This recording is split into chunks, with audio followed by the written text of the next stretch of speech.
আসসালামু আলাইকুম, আশা করি সবাই ভালো আছেন। প্রথমবার একসঙ্গে এতগুলো কবুতর ডিম দিল। এর আগে একসঙ্গে এতগুলো কবুতর ডিম দেয়নি, আর এটা মাসের শুরুতেই এই ডিমগুলো দিয়েছে। সেই সঙ্গে এখানে কিছু বাচ্চা আছে, সেটা আপনাদেরকে দেখাবো। 120টা কবুতর কতগুলো ডিম দিতে পারে বা কতগুলো ডিম দিয়েছে, সম্পূর্ণ ভিডিওটা জুড়ে আপনাদেরকে সেটাই দেখাবো। আর সেই সঙ্গে যারা নতুন করে কবুতর খামার শুরু করতে চান, তো তারা যদি আজকের ভিডিওটা দেখেন তাহলে বুঝতে পারবেন আমার এই 120টা কবুতর কী পরিমাণ ডিম দিয়ে থাকে। যদিও বা সব কবুতর এখনও ডিম দেয়নি, যেহেতু কয়েকদিন আগে আমি এখান থেকে কয়েক জোড়া কবুতর বিক্রি করেছি। আর সেই কবুতরগুলো হয়তো এখানে ডিম দেয়নি। তো তারপরেও এখানে যে পরিমাণ ডিম দিয়েছে, এটা যদি দেখেন তাহলে বুঝতে পারবেন যে 120টা কবুতর কী পরিমাণ ডিম দিয়ে থাকে। তো আপনারা দেখেছিলেন যে গত 2 মাস আমি এখান থেকে অনেকটাই খারাপ রেজাল্ট পেয়েছিলাম। আর সেই জন্য এখানে আমি নিয়মিত কাজ করেছি। তো এর ফল হিসেবে আলহামদুলিল্লাহ এ মাসে এখান থেকে ভালো রেজাল্ট পেয়েছি। আর যে বাচ্চাগুলো বর্তমানে এখানে আছে, আর এই বাচ্চাগুলো আলহামদুলিল্লাহ যথেষ্ট ভালো আছে। তো আপনারা এই বাচ্চাগুলোকে যদি দেখেন তাহলে বুঝতে পারবেন বাচ্চাগুলোর কোয়ালিটিও ভালো আছে। তবে আশা করা যায় এই মাসে এখান থেকে ভালো কিছু পাবো। আর সম্পূর্ণ ভিডিওটা জুড়েই আজকে শুধু আপনাদেরকে এখানকার ডিম আর বাচ্চা এটাই দেখাবো। এখানে অন্য কোনো কিছু আর দেখাবো না, শুধুমাত্র এখানে যে পরিমাণ ডিম আর বাচ্চা দিয়েছে তো সেটাই আপনাদেরকে দেখাবো। তবে এবারে ভালো রেজাল্ট পাওয়ার জন্য এখানে আমি নিয়মিত কাজ করেছি। এর আগে আপনারা দেখেছিলেন যে এখানে আমার অনেকগুলো কবুতরের বাচ্চা মারা গিয়েছিল বা ডিম নষ্ট হয়ে গিয়েছিল। তো সেগুলোকে আমি দ্রুত এখান থেকে সরিয়েছিলাম। যেখানে একটা বাচ্চা ছিল, তো এটাকে অন্য জায়গায় জোড়া দিয়েছিলাম। তো এভাবে এখানে আমি নিয়মিত কাজ করেছি। আর এই কাজ করার ফলে তো খুব তাড়াতাড়ি এখান থেকে ভালো রেজাল্ট পেয়েছি। আর এখানে একটা বিষয় আমাকে খুবই অবাক করেছে, যে একটা ডিম আমি পরিষ্কার করতে গিয়ে তো 2 দিন আগে এখান থেকে ভেঙে ফেলেছিলাম। আর এই 2 দিনের মাথায় আবার কবুতরটা বাসা বানিয়ে নতুন করে এখানে আবার ডিম দিয়েছে। আর এই বিষয়গুলো আমাকে মাঝে মাঝে অবাক করায়, যে এত তাড়াতাড়ি কবুতর কিভাবে ডিম দেয়। এখন যদি কোনো কারণ বা কোনো সমস্যার জন্য কোথাও একটা ডিম বা একটা বাচ্চা থাকে, তো এগুলোকে আমি দ্রুত এখান থেকে সরিয়ে ফেলি। আর এটা সরালে মোটামুটি কয়েকদিনের মাথায় এখানে কবুতরটা পুনরায় নতুন করে ডিম দেয়। আর এটা দীর্ঘদিন ধরে আমি এখানে পর্যবেক্ষণ করে আসতেছি। আর এই কাজগুলো আমি এখানে নিয়মিত করতেছি। তবে ফাল্গুন আর চৈত্র মাস বা বৈশাখের কয়েকটা দিন কবুতর বা হাঁস মুরগির জন্য একটা ভালো সময় নয়। আর যেহেতু এই সময়টা বর্তমানে পেরিয়ে এসেছে, তো আশা করি এখান থেকে এখন ভালো রেজাল্ট পাবো। তবে তারপরেও আমি এখান থেকে আরও বেটার রেজাল্ট পাওয়ার জন্য তো নিয়মিত কাজ করতেছি। আর এগুলো আপনাদেরকে নিয়মিত দেখাতেছি এই জন্য যে আপনারা এটা যদি দেখেন, তাহলে আপনারাও পরবর্তীতে কবুতর পালন করে তো এখান থেকে ভালো রেজাল্ট পাবেন। নিজের ভুলের জন্য এখানে আমার 2 জোড়া ডিম নষ্ট হয়েছে। যেটা এর আগে আপনাদেরকে বলেছিলাম, এই ঘরটা পরিষ্কার করতে গিয়ে এখানকার ঝুড়িগুলো পরিষ্কার করতে গিয়ে। তো তারপরে আলহামদুলিল্লাহ 2 থেকে 3 দিনের মধ্যে সেই কবুতরগুলো এখানে আবার নতুন করে ডিম দিয়েছে। আজকে সম্পূর্ণ ভিডিওটা জুড়ে আপনাদেরকে শুধু এখানকার ডিম আর বাচ্চা দেখাবো। তো এর বাইরে আর কোনো কিছু দেখাবো না, সম্পূর্ণ ভিডিওটা দেখবেন।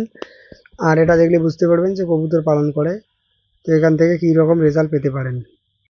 তো আপনারা ভিডিওটা একটু মনোযোগ সহকারে দেখতে থাকুন। কিছু ভাই আমাকে কমেন্ট করেছিল, তো তাদের কমেন্টগুলোর উত্তর দেই। তো প্রথমে এক ভাই আমাকে কমেন্ট করেছিল, আমি আমার কবুতরগুলোর জন্য কোন ধরনের ওষুধ ব্যবহার করি। তো সেই ভাইয়ের উদ্দেশ্যে এখানে বলতে হয় যে আমি আমার কবুতরগুলোর জন্য কোনো রকম ওষুধ ব্যবহার করি না। যদি কখনো সমস্যা হয়, আর এটা দেখি যে কী সমস্যাটা হয়েছে, আর সেই সমস্যা অনুযায়ী তো এগুলোর চিকিৎসা করে থাকি।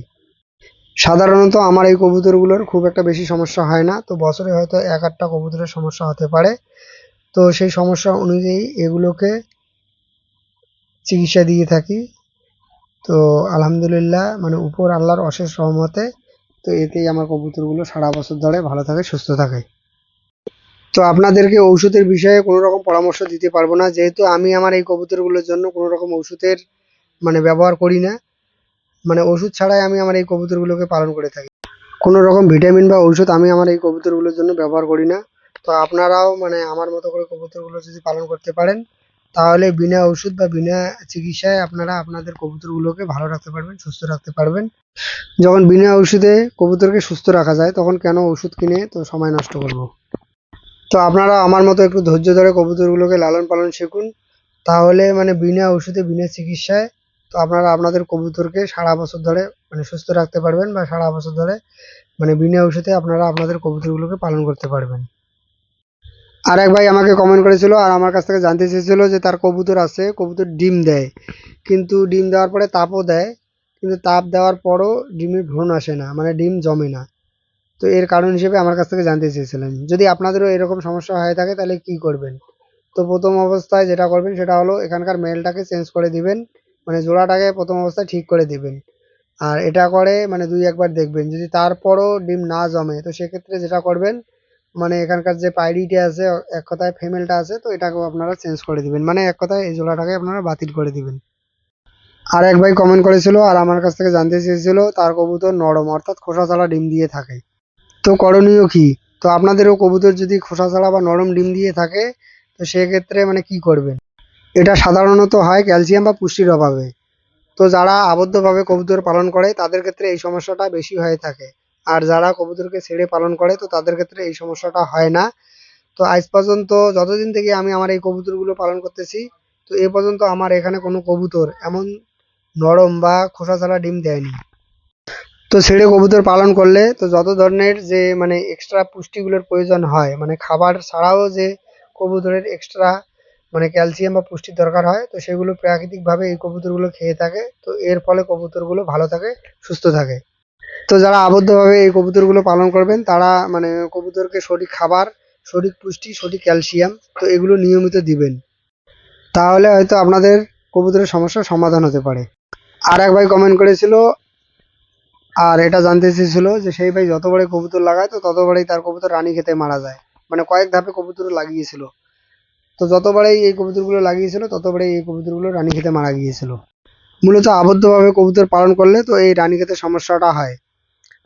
আর মানে আবদ্ধভাবে না পালন করলেও এই রানীক্ষেতের সমস্যা হতে পারে। তো সেক্ষেত্রে যদি পর্যাপ্ত পরিমাণ ঘরে আলো বাতাস প্রবেশ করতে না পারে, অথবা ঘর যদি ভিজে স্যাঁতসেঁতে থাকে, অথবা নোংরা প্রচুর পরিমাণে যদি ঘরের ভিতরে জমে যায় তো সেক্ষেত্রেও রানীক্ষেতের সমস্যা হতে পারে।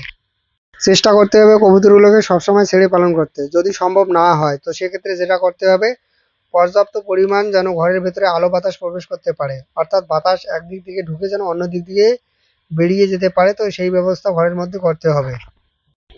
রোদ বা বৃষ্টির পানি যেন বাচ্চার গায়ে সরাসরি লাগতে না পারে, তো সেই দিকে খেয়াল রাখতে হবে। এছাড়াও মানে সরাসরি যেন বৃষ্টির পানি ঘরের ভিতরে প্রবেশ করতে না পারে, তো এটা খুবই গুরুত্বপূর্ণ। এই বৃষ্টির পানি যদি ঘরের ভিতরে প্রবেশ করে মল ভিজে তো এখান থেকে রানীক্ষেত হওয়ার সম্ভাবনা সব থেকে বেশি থাকে।